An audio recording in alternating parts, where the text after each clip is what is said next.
হচ্ছে পাশের বাড়ির মুরগিটা।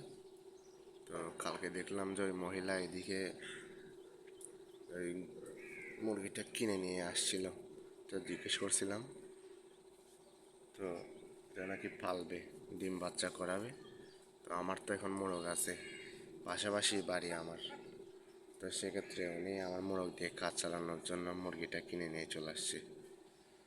তো আর এখানে হচ্ছে আমাদের বিলটা, তো বিলের মধ্যে পানিগুলো অনেক নোংরা হয়ে গেছে।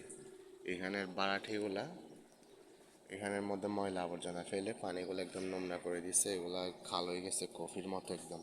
হাঁসগুলো এখন আর নামে না এখানে, যার কারণে এখানে পোকা জোকা শামুক টামুক এগুলো খায় না। তো এখানে রাস্তার ধারে হচ্ছে আব্বু দন্দুল চারা রোপণ করছিল, তো ভালোই হয়েছে দন্দুলগুলা।